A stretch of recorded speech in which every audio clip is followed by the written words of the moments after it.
Fala galerinha, esse é o seu canal História na Telinha, eu sou o professor Valdemir e hoje nós vamos conhecer mais um povo da Idade Antiga. Mas antes de começarmos o nosso vídeo e dizer de qual povo nós vamos falar, senta o dedo no like, se inscreva no canal se ainda não for inscrito, compartilhe esse vídeo, pois compartilhando conhecimento você ganha muito mais. Então vamos lá falar sobre Roma. Período monárquico, período republicano e o período imperial. Na aula de hoje, nós vamos ver as origens de Roma, sua formação, sua composição social, como era a economia nos primeiros tempos.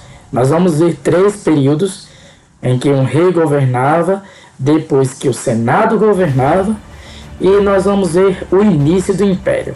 O Império Romano, desde a sua ascensão, ou seja, começo até a sua queda, nós não vamos ver nessa aula, nós vamos ver só um pedacinho do início dele, tá certo? Então, vem comigo, vamos conhecer Roma Antiga. A Roma de hoje é muito diferente daquela de antigamente. Incêndios, terremotos, construções e reconstruções ao longo do tempo deram outro aspecto à cidade. Mas por meio da pesquisa, podemos hoje ter uma ideia aproximada da Roma Antiga. Localização e povoamento. Vamos ver onde fica localizada essa Roma Antiga que nós vamos falar dela hoje e como foi o seu povoamento no início. Roma situa-se na Península Itálica, uma longa faixa de terra em forma de uma bota que avança pelo mar Mediterrâneo. Eu costumo dizer que o mapa mais fácil da gente identificar, além do Brasil, é claro, né? No mundo é o mapa da Itália, porque tem o formato de uma bota, né? Um formato bem peculiar, bem diferente. Ao norte, a península é limitada por um conjunto de montanhas, os Alpes. Já no leste, ela é banhada pelo Mar Adriático, a oeste pelo Mar Tirreno e na parte sul é limitada pelo Mar Mediterrâneo. Como nós podemos ver nesse mapa aí, os povoadores da Península Itálica por volta de 500 a.C. O que você tem como povos ocupando essas áreas em verde são todos os povos itálicos, dentre os quais úmbrios, sabinos, éculos, volscos, latinos, samitas, oscos, lucanos, tá certo? Esses são os povos itálicos, que é deles que vem o nome Itália. Onde está na área em rosa, certo? Foi ocupado pelos etruscos. Já a área em amarelo, as áreas em amarelo, foram ocupadas pelos gregos, certo? E nós temos os cartagineses nas outras partes, mas o que nos interessa são os itálicos, etruscos e gregos, pois esses 3 povos deram origem à Roma Antiga, da qual nós vamos falar na aula de hoje. Bom, os romanos, eles explicam, né, os antigos romanos explicavam, melhor dizendo, sua origem por meio de um mito, certo? O mito da formação. Né? O mito de Rômulo e Remo. Vamos ver do que tratava esse mito?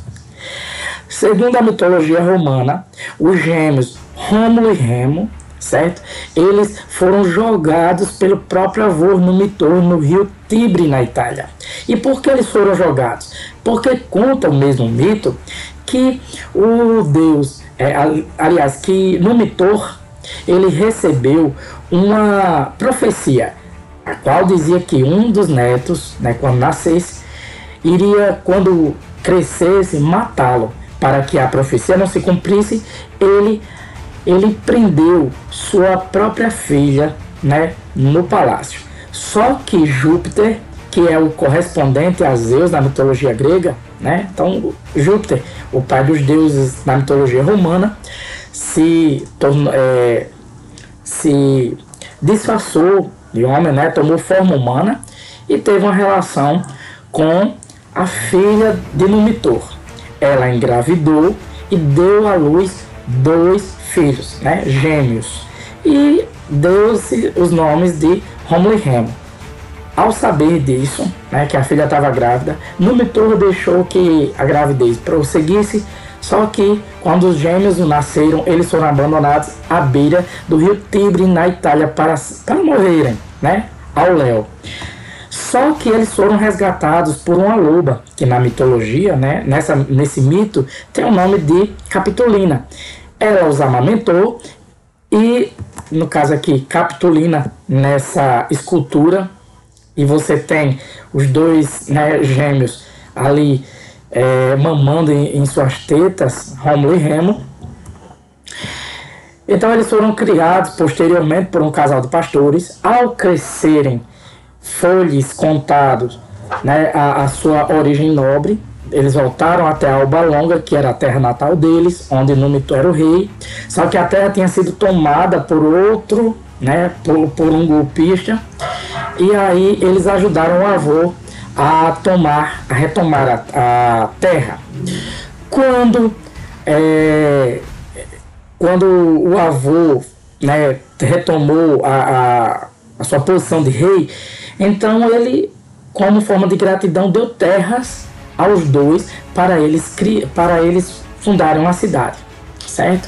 E na disputa, um pega uma terra mais frutífera, ou melhor do que o outro, e isso já era uma discussão, certo? E nessa discussão, Rômulo mata Remo e funda a cidade de Roma. Então Roma seria a cidade de Rômulo, tá? E aí, mais tarde, a profecia vai se cumprir, porque numa disputa, certo? Na disputa, Rômulo acaba arremessando ou um dado, se eu não estou enganado, e esse dado acaba acertando o seu avô, que estava na plateia e ele não sabia. Então, é justamente a conclusão do que nós temos, o que eu falei agora. Adultos, eles retornaram à cidade natal de Alba Longa e ganham terras para fundar a nova cidade, que seria Roma, e foi fundada após Rômulo matar Remo. Então, essa é a origem mitológica. Mas para a história, nos interessa a origem histórica. Versão histórica da fundação de Roma. Por volta do século X a.C., ou seja, dos anos 900 antes de Jesus nascer, às margens do rio Tibre, havia várias aldeias habitadas pelos latinos, povo dedicado ao pastoreio. No século VIII a.C., nos anos 700, portanto, ao se verem ameaçados pelos sabinos, seus vizinhos, os latinos se uniram e fundaram a cidade de Roma. Então, Roma teria sido fundada pelo povo chamado latino. O tempo dos reis. Nos primeiros tempos da monarquia, ou seja, que um rei governava, entre 753 a 509 a.C., a cidade de Roma era o local onde ficavam os templos religiosos e os chefes das famílias se reuniam para discutir assuntos de seu interesse. Então você veja que aqui já tem uma certa similaridade com as cidades-estado gregas, né? As polis gregas, das quais a gente falou na aula anterior. Se você aí não sabe do que a gente está falando, dá uma olhada na aula anterior, que você vai gostar com certeza. Por volta de 600 a.C., os etruscos se estabeleceram em Roma como comerciantes e prestadores de serviço, e aos poucos foram ganhando poder até conseguirem o governo da cidade. Durante o governo dos reis etruscos, Roma prosperou e foi modernizada. Drenaram pântanos, construíram redes de esgoto, altas muralhas e uma ponte ligando as duas margens do rio Tibre. A drenagem de pântano, gente, é quando se retira, cava-se uma vala, um rio, para se retirar a água de um terreno muito molhado, né, que mina muita água. Roma, que até então era um conjunto de aldeias, transformou-se durante o período etrusco no poder em uma cidade próspera e protegida por muralhas, como nós podemos ver nessa gravura aqui, certo? Da antiga Roma. A Roma, né, protegida por uma imensa muralha, né? Ela era contornada pela muralha e a cidade vai se modernizar, ok? E aqui está a ponte cruzando o rio Tibre. Dos etruscos, os romanos assimilaram os conhecimentos de engenharia, como o uso do arco nas construções. Veja essas imagens. Na fotografia 1, que é a fotografia dos dias atuais, nós temos colunas coríntias e viga mestra do templo de Zeus, nessa parte aqui, ó, nessa parte esquerda, que fica no Monte Pentélico, em Atenas. Na figura 2, na imagem 2, nós temos a Porta del Arco, passagem sobre o arco do segundo século a.C. em Volterra, na Itália. Enquanto, no caso aqui, a imagem 2. Enquanto os gregos usavam colunas e vigas mestras, essas vigas eram as que ficavam em cima das colunas na parte, né, horizontal, no sentido horizontal. Para sustentação, os etruscos utilizavam o arco em suas construções, elemento que os romanos incorporaram à sua arquitetura e que depois dos romanos a maioria dos povos copiou essa ideia. Embeleza qualquer edifício, né? E tem uma funcionalidade também da sustentação. A sociedade no tempo da monarquia. Durante a monarquia, a sociedade romana era formada basicamente por 4 camadas sociais. Os patrícios, que eram nobres romanos, donos de muitas terras e de gado, e os únicos a possuir direitos políticos. Isso foi durante a monarquia. Os plebeus formavam a maioria da população e trabalhavam como pequenos agricultores, artesãos ou mercadores. Não tinham direito de participar do governo da cidade e podiam ser escravizados por dívidas. Caso devessem e não pudessem pagar, viravam escravos. Os clientes, por sua vez, eram servidores ou protegidos do chefe de uma família com grande poder e prestígio. Este chefe era chamado de patrono. Quanto mais clientes um patrono possuísse, maior o prestígio dele social e político.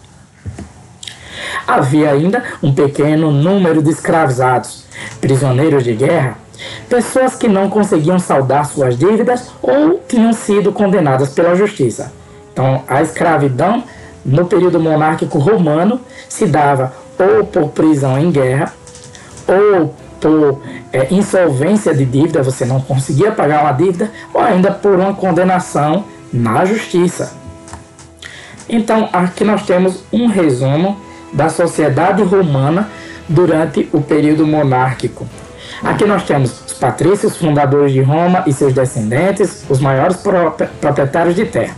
Os plebeus, homens livres e não possuíam direitos políticos, eram artesãos, comerciantes e pequenos proprietários até.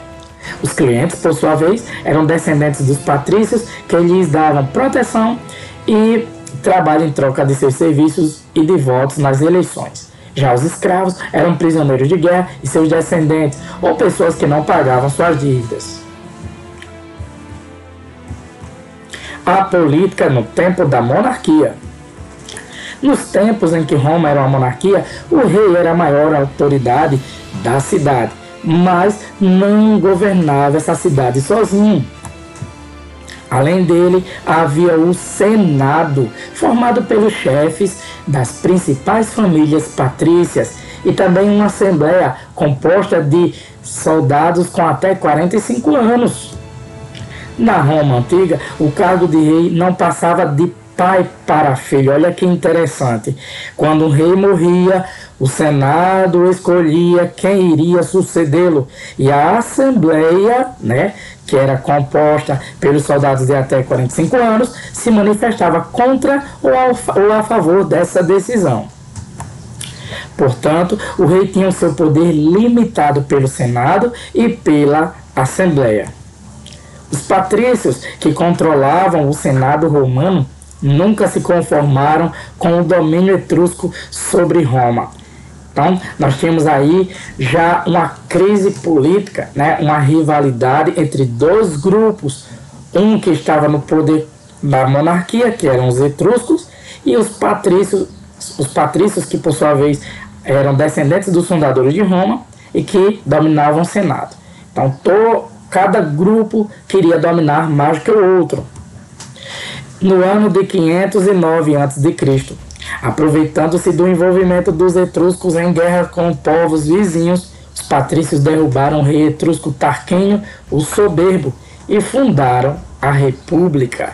Então, é aí que nasce um novo período na história da Roma Antiga, que a gente vai ver a partir de agora, a República. Então aí você tem o julgamento de Tarquínio, o Soberbo. A República Romana, de 509 a.C. a 27 a.C.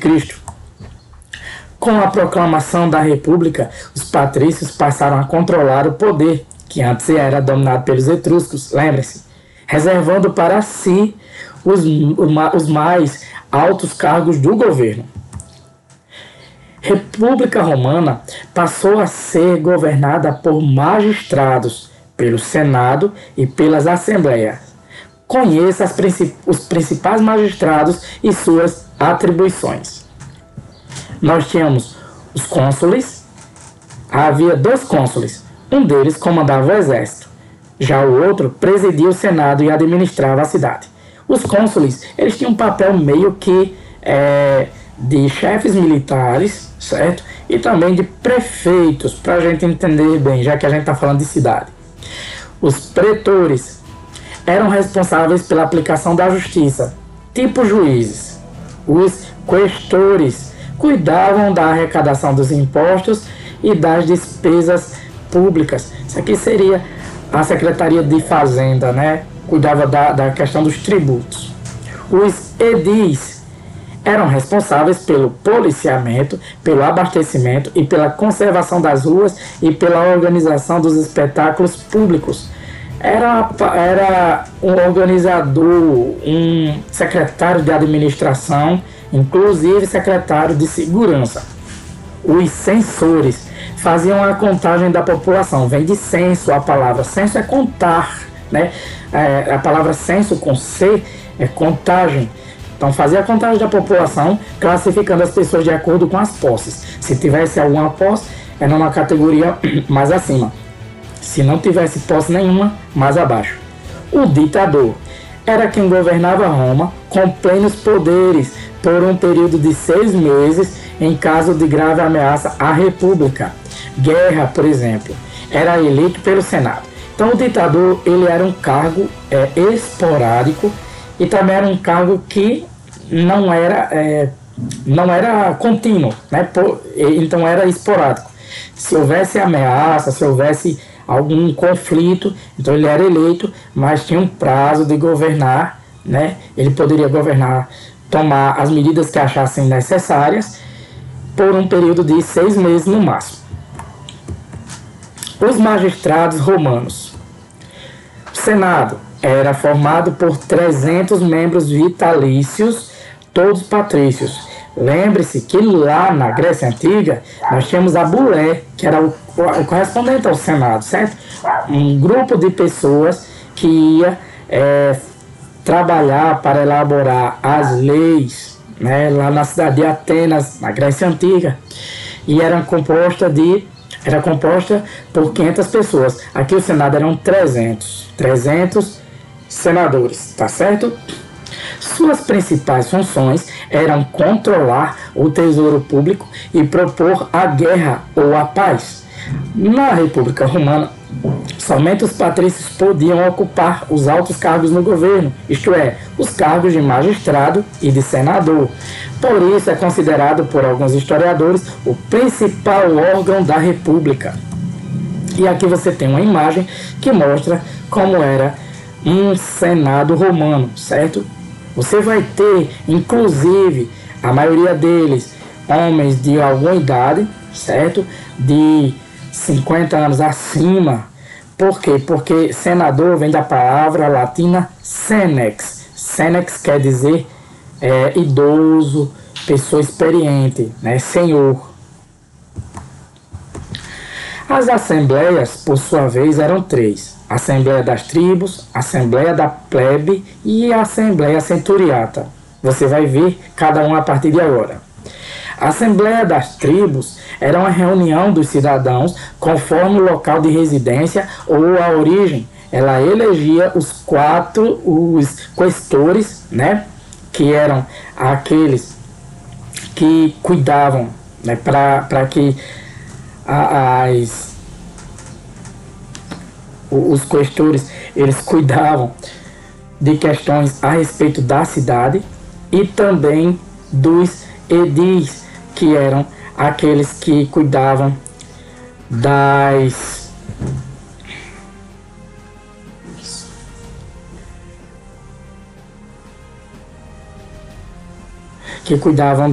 dos tributos. A Assembleia da Plebe era composta apenas de plebeus, ou seja, do povão, certo? Votava assuntos de interesse da plebe. A Assembleia Centuriata era uma reunião de cidadãos em centúrias, unidades do exército, segundo o grau de riqueza. Votava as declarações de guerra, os acordos de paz e elegia os cônsules, aqueles que governavam a cidade, de fato. Mulheres e escravos eram excluídos da política e, portanto, não podiam participar de nenhuma dessas assembleias. As lutas sociais. Os plebeus eram maioria em Roma. Como cidadãos, pagavam impostos e serviam ao exército. Apesar disso, não podiam exercer nenhum cargo importante no governo romano. O casamento entre plebeus e patrícios também era proibido. Além disso, ao serem convocados para ir à guerra, os plebeus eram forçados a deixar suas pequenas propriedades, se as tivessem, e com isso se endividavam. Quando não conseguiam pagar suas dívidas, perdiam a terra e eram, portanto, escravizados. As conquistas dos plebeus.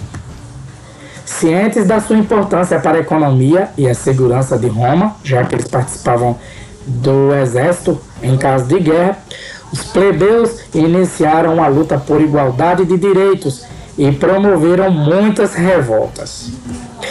Uma tática muito usada por eles era se retirar de Roma e ameaçar não participar mais do exército romano. Entre os plebeus constituíam a maioria dos trabalhadores, e dos soldados, os patrícios tinham de ceder. Né? Uma vez que os plebeus eles constituíam a maioria dos trabalhadores e soldados, os patrícios tiveram de ceder. Assim, aos poucos, os plebeus foram conquistando os direitos, como se pode ver a seguir. Vejam as conquistas plebeias. Primeira, Tribunato da Plebe em 494 a.C. Os plebeus ganharam o direito de eleger um tribuno da plebe, que defendia os interesses da plebe e podia anular as leis contrárias a esse grupo social. Lei das 12 Tábuas, em 450 a.C. São as primeiras leis escritas da história de Roma. Na verdade, eram inscrições em placas de bronze. Com leis escritas, ficava mais fácil para os patrícios interpretá-las conforme seus interesses. Lei Canuleia, em 445 a.C., permitiu o casamento entre patrícios e plebeus. Leis Licínias e Sértias, de 367 a.C. Essas leis têm o nome de seus autores, os tribunos da plebe, Licínio Stolão e Lúcio Sértio. Uma lei determinava que um dos dois cônsules tinha de ser plebeu, outra cancelava parte da dívida que os plebeus tinham com os patrícios. Então foram muitos avanços, mas fruto de muita luta, né? Von Ehring, um autor bem famoso no mundo do direito, ele diz que nada é cedido, nenhum direito é cedido né, de bom grado. A gente tem de lutar por esse direito. Posteriormente, os plebeus conseguiram uma lei que proibia a escravidão por dívidas, claro, para os romanos, e outra que dava a eles o acesso a todas as magistraturas. Então, a partir dessa lei, nas outras magistraturas, né, como questores, edis, censores, poderia ter um representante da plebe. Mas, como apenas os plebeus ricos tinham posses suficientes para fazer carreira política, somente eles conseguiam ocupar os principais cargos da República. Formou-se então um novo grupo social composto de patrícios e plebeus enriquecidos. Roma conquista a Itália. Desde cedo, os romanos guerrearam para se defender de seus vizinhos, como nós vimos. Mas, com o aumento das lutas sociais e da participação política da plebe, os romanos passaram a guerrear com dois outros objetivos: a conquista de terras e o controle das rotas de comércio. E aqui nós temos uma ilustração de um soldado da cavalaria, baseada em pesquisa histórica, e outro da infantaria, certo? Como seriam os soldados, como estariam vestidos naquela época, né? Para o combate. Os povos vencidos eram transformados em aliados dos romanos, chegando inclusive a integrar seu exército. Já as terras conquistadas eram convertidas em terra pública, que em latim eles chamavam de ager publicus. Assim, entre os séculos 5 a.C. e 3 a.C., entre os anos 400 e 200 a.C., as legiões romanas conquistaram quase toda a Península Itálica. E aqui nessa imagem você vai ter o domínio de quase toda a Península Itálica, né? Nós vamos ter Roma e seus aliados. Então, nós temos aqui em 500 a.C., só essa partezinha aqui, que incluía Roma, em vermelho, tá? Após a Guerra Latina, essa parte aqui em marrom, início da Terceira Guerra Samnita, aqui em laranja, ok? Essas áreas em laranja. Fim da Terceira Guerra Samnita, essas áreas em amarelo. Fim da Guerra Pírrica, né? Essas áreas em verde. Início da Primeira Guerra Púnica, que é essas áreas aqui em verde azulado. E início da Segunda Guerra Púnica em roxo, as áreas em roxo. Então, nós vamos falar inclusive da Guerra Púnica já já. Como vocês podem ver, esse mapa mostra o avanço. Os romanos saíram disso aqui, bem pequenininho, só Roma, basicamente Roma, para isso tudo da Península Itálica. Cidadania, uma comparação entre Roma e Atenas. Será que Roma era democrática como Atenas? Será que havia diferenças, similaridades? Vamos ver. A cidadania praticada no mundo romano era diferente da que vigorou em Atenas de Péricles. Lá, como vimos, para ser cidadão, o indivíduo tinha de ter nascido livre e ser filho de pai e mãe atenienses. Todos os cidadãos, ricos ou pobres, podiam participar dos debates e do governo da cidade. Enquanto em Atenas a cidade se baseava em um critério étnico, então a pessoa tinha de ser filho de pai e mãe atenienses, e geográfico, então tinha de pertencer a Atenas, né, ao território de Atenas. No mundo liderado por Roma havia diferentes graus de cidadania. Então nós já vimos que há mudanças, há diferenças, perdão. Né? Lá em Atenas era permitido ricos e pobres participarem das votações, das decisões políticas, desde que fosse maior de 18 anos, homem, certo? Livre, filho de pais atenienses e residindo em Atenas. E aí para a gente saber onde ficava Atenas, né, só relembrando, nós já vimos Roma fica aqui na Península Itálica, né, a botinha. E Atenas ficava aqui, ó, do lado, certo? Aliás, as duas cidades ainda têm esse nome até os dias atuais. No topo da escala, situava-se a cidadania romana, que incluía o direito a voto, ou seja, o sufragium, palavra latina da qual vem sufrágio em português, que quer dizer o direito ao voto, tá? Sufrágio, nas várias assembleias em Roma e de ser eleito magistrado. Então, cidadão romano era considerado aquele camarada que podia participar das várias assembleias em Roma e também de ser eleito como magistrado, né? A partir dessa cidadania plena, ou seja, o optimum iure, né, a cidadania plena em latim, definiam-se as outras, por exemplo, a cidadania sem direito de voto, que era o civitas sine suffragio, né, o cidadão sem direito ao voto. Nessa, o povo conquistado por Roma mantinha a autonomia, ou seja, ele tinha uma certa independência, mas tinha o dever de fornecer homens ao exército romano e pagar tributos, mas votar em Roma não. No caso das comunidades itálicas, Roma permitia uma autonomia controlada. O direito latino é que estabelecia se um indivíduo podia comerciar ou casar-se legalmente com quem tinha cidadania romana. Concluindo, a cidade de Roma é que estabelecia os direitos e deveres de seus aliados e o tipo de cidadania que eles podiam exercer no mundo romano, certo? Então, não era igual à cidadania, à democracia da polis grega Atenas. Roma se expande pelo Mediterrâneo. Depois de conquistar a Península Itálica, Roma passou a disputar a liderança com outra potência daquela época, Cartago, que por sua vez era uma colônia de origem fenícia.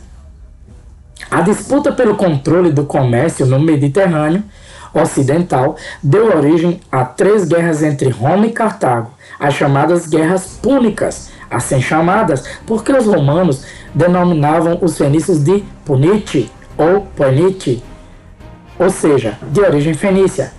Essa palavra, Punite ou Poenite, vem por sua vez de fênix, e fênix em grego, certo? Que significa púrpura, que eu já expliquei para vocês na aula lá dos fenícios, que significa púrpura, já que os fenícios, no caso os cananeus, como eles se chamavam, né? Eles se chamavam de sidônios ou cananeus. E aí eles comercializavam um produto, né, um corante em cor púrpura e que tingia as roupas. Isso era muito apreciado. E púrpura em grego é fênix, e a escrita em grego é poenix, né, PH a escrita. Então nós temos aí dessa derivação poenix ou fênix, poenite. Então foi isso que deu origem ao nome Guerras Púnicas contra os fenícios. E aí nós temos uma representação do século XIX sobre a Segunda Guerra Púnica. Soldados cartagineses, liderados por Aníbal e montados em elefantes, atacam e vencem os romanos na Batalha de Zama. As guerras púnicas se desenrolaram entre 264 e 146 anos, ou seja, se arrastaram por mais de 100 anos e foram vencidas pelos romanos. Após a vitória final, os romanos arrasaram a cidade de Cartago, venderam seus poucos sobreviventes como escravos e transformaram seu território em província romana. Depois de conquistar terras a oeste, os romanos voltaram-se para leste, onde conquistaram a Macedônia, a Grécia e parte da Ásia Menor. No século I a.C., sob o comando do general Júlio César, completaram a conquista da Gália, onde hoje fica a França, invadiram o Egito e o norte da África. Assim, em fins do século I a.C., os romanos eram senhores das terras em volta do mar Mediterrâneo, mar que eles passaram a chamar de Mare Nostrum, ou seja, nosso mar. E aí você tem as terras sob o domínio romano no século I a.C. Tudo que está em amarelo passou a ser nos anos, no primeiro século a.C., domínio romano, inclusive quase toda a Britânia, né? Quase toda a Inglaterra hoje. Mais da metade, aliás. Naquela época, era grande a interação de povos e culturas de terras banhadas pelo grande mar, chamado Mar Mediterrâneo. Nome pelo qual os historiadores especializados no estudo do período chamam o Mar Mediterrâneo. As conquistas trouxeram mudanças profundas na vida dos romanos, dentre as quais cabe destacar o enriquecimento do Estado romano, por meio de impostos, terras, joias de ouro e prata e outros bens obtidos nas províncias. Fortalecimento de um novo grupo social, o dos cavaleiros, homens enriquecidos com o comércio, com a cobrança de impostos nas áreas conquistadas e com os serviços prestados ao governo de Roma. Também houve grande aumento no número de escravos, que eram prisioneiros de guerra. E, por fim, a concentração das terras conquistadas nas mãos de poucos. Cada vez mais, muitas terras nas mãos de poucos poderosos. Escravismo e grande propriedade. Com as guerras de conquista, milhares de prisioneiros de guerra foram levados para a Península Itálica. Os ricos tinham, às vezes, centenas de escravizados, pessoas das mais diversas cores e origens, gregos, macedônios, asiáticos, entre outros. Não eram só negros que eram escravizados, mas pessoas de várias tonalidades de pele, né, de várias etnias. As terras e os escravos obtidos nas guerras originaram grandes propriedades escravistas na Península Itálica. Estas produziam vinho e azeite de oliva, que eram vendidos às províncias por altos preços. E aqui você tem uma propriedade romana típica da época. Nós temos aqui os currais, os estábulos, certo? Os currais onde ficavam os animais, estábulos onde ficavam os cavalos, ali onde a terra onde se faziam os cultivos, nas plantações. Nós tínhamos a casa da família, que era a maior propriedade, onde ficavam os donos da terra, né? Dono da propriedade. O forno, onde se assavam os alimentos. A latrina ou o banheiro. A prensa de azeite, para a produção do óleo de azeite, né? O columbário, olha que interessante. O columbário, pessoal, era tipo assim, um silo, certo? Um local onde eram armazenados os restos, né, dos ancestrais. Porque os romanos antigos, eles tinham uma grande veneração pelos seus ancestrais mortos.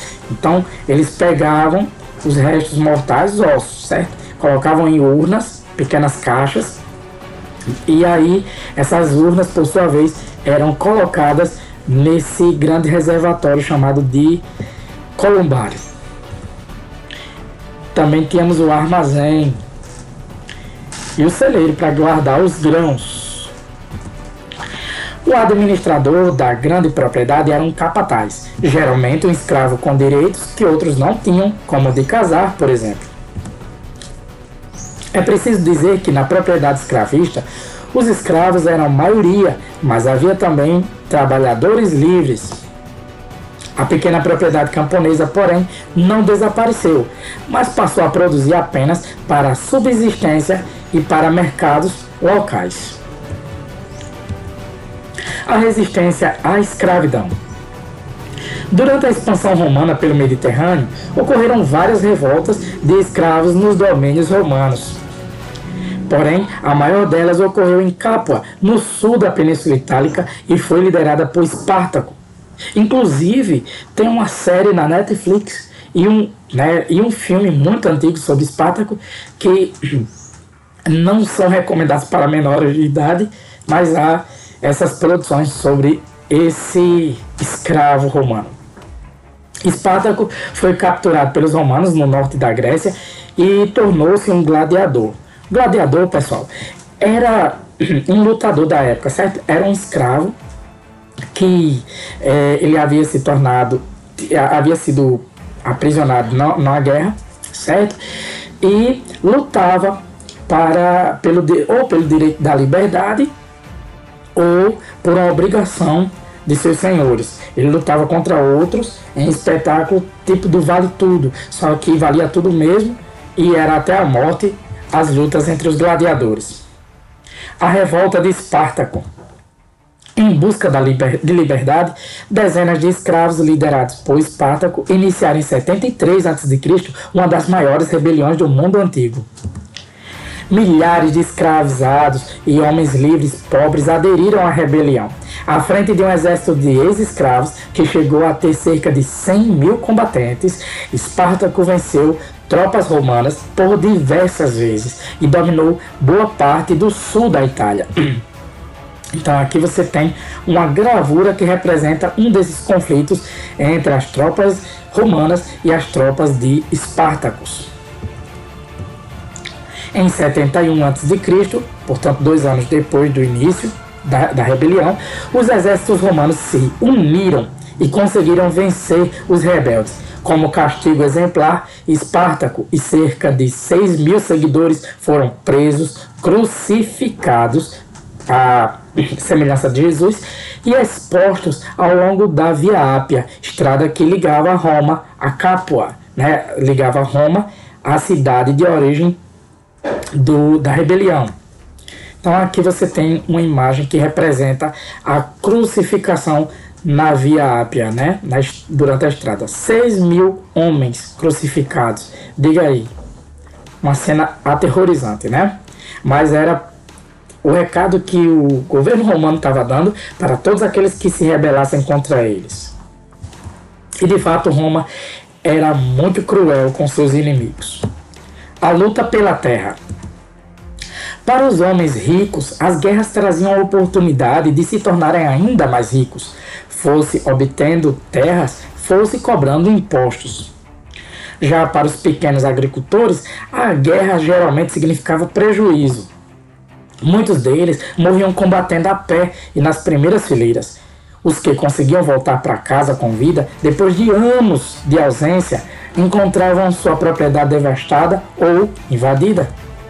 Além disso, com o aumento da entrada de escravos, muitos camponeses ficaram sem trabalhos e tiveram de se mudar para as cidades. Assim, o número de pobres nas cidades e nos campos aumentou muito.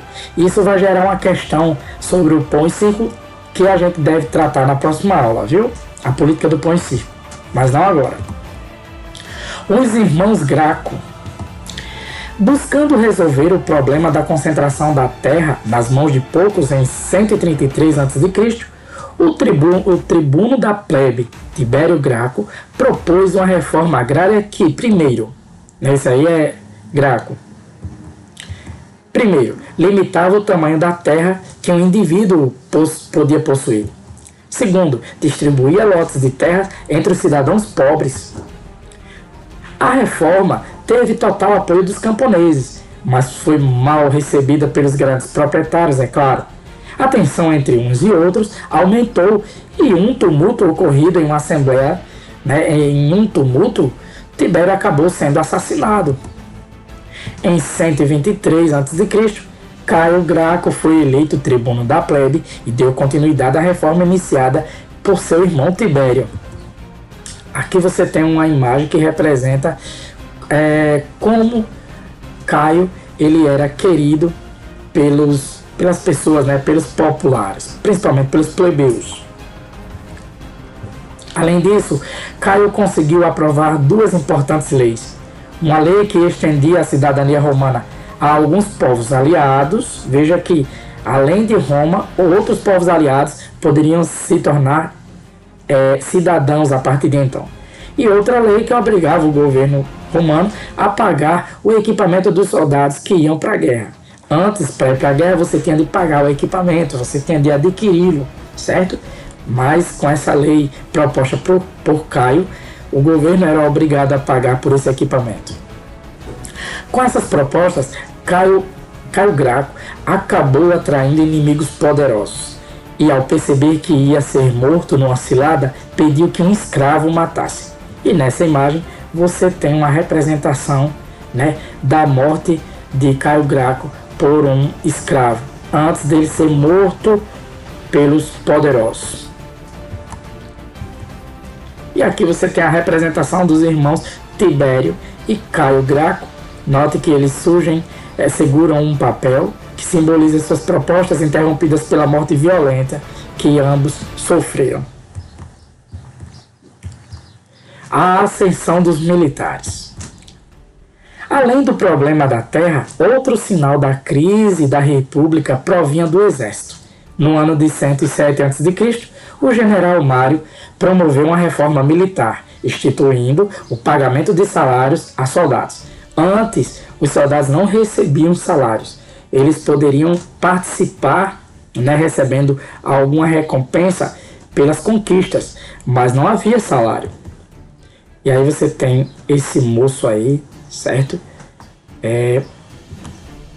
General Mário.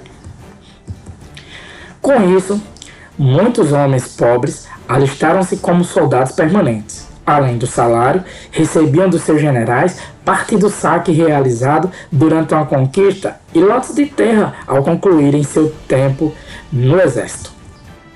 Assim, esses novos soldados se ligaram aos seus generais por laços de lealdade e solidariedade.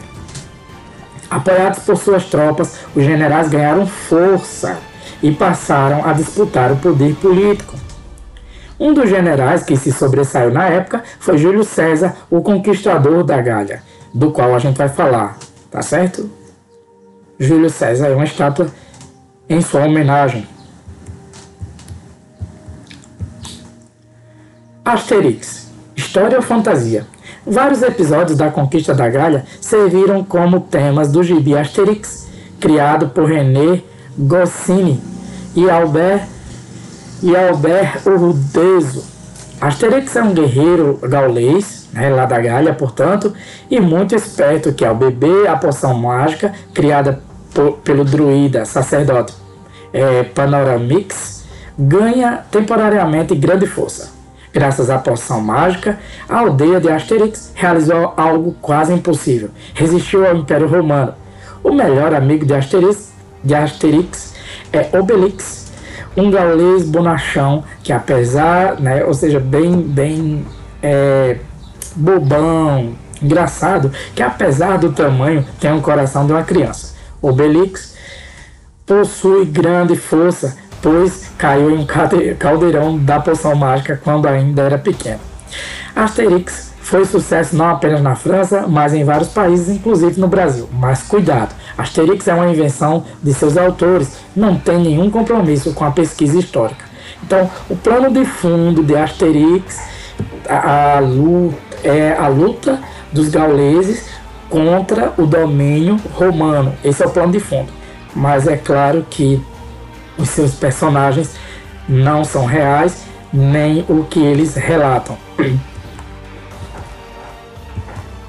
Júlio César contra o Senado.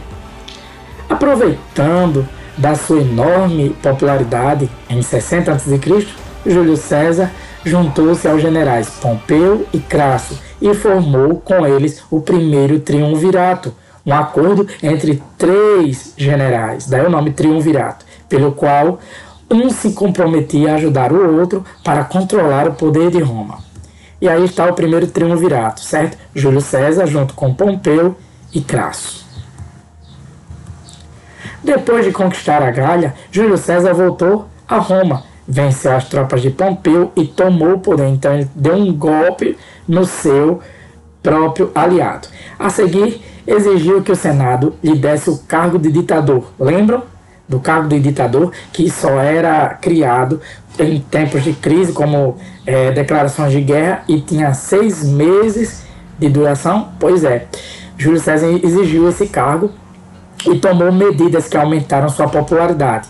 A principal delas foi doar terras a milhares de soldados e a plebeus empobrecidos. Um grupo de senadores acusou Júlio César de trair a República e desejar a volta da monarquia, e com base nisso, eles o assassinaram em 44 a.C. E aqui você tem a representação do assassinato no Senado de Júlio César. Otávio e o Império.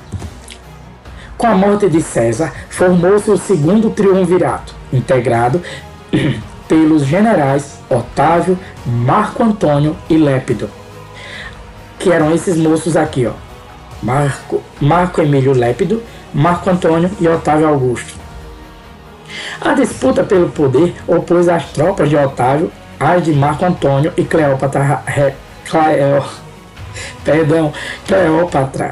rainha do Egito. Sim, Marco Antônio mantinha um caso, certo, com Cleópatra.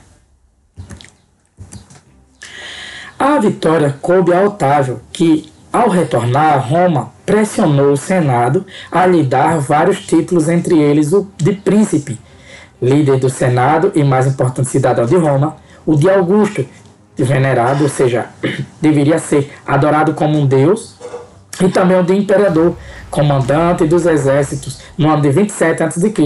Com isso, teve início o Império. E aqui você tem Otávio Augusto. A passagem da República para o Império. Durante muito tempo, se disse que o Império inaugurou uma nova era na história de Roma. O historiador Fábio Favezzani discorda disso. Para ele, a passagem da República para o Império envolveu mudanças e também permanências. Entre as mudanças, podemos citar: grande parte do poder do Senado passou para as mãos do imperador. A plebe de Roma, que chegava a quase 1 milhão de habitantes, perdeu seu poder de propor e de votar leis. Mas entre as permanências, nós podemos citar: Roma, a capital, continuou a ser o centro do poder. As elites de Roma continuavam mantendo relações de colaboração e ou competição com as elites das províncias. O Senado perdeu parte de suas funções, mas continuou a ser escolhido entre a aristocracia italiana. As elites das cidades buscaram aliar-se ao imperador a fim de conseguir vantagens para seus membros. E aqui você tem uma foto da Fonte dos Quatro Rios, obra do século XVII. O deus da fonte é Zeus, principal na mitologia greco-romana. Zeus na mitologia romana, Júpiter na mitologia Zeus na mitologia grega e Júpiter na mitologia romana. E as construções ao fundo lembram muito as insulae, né, habitações dos pobres de Roma antiga. Pois bem, galerinha, essa foi nossa aula. Eu espero que vocês tenham curtido. Se curtiram, sentem o dedo no like. Lembre-se de se inscrever no canal se ainda não for, certo? Pode comentar, compartilhe conhecimento, pois ele será muito útil a você e a quem o receber, tá? E lembre-se, né, de estudar, pois estudar é preciso. Se ficou alguma dúvida, volta, vê o vídeo com atenção. Um forte abraço, fiquem com Deus e tchau, tchau.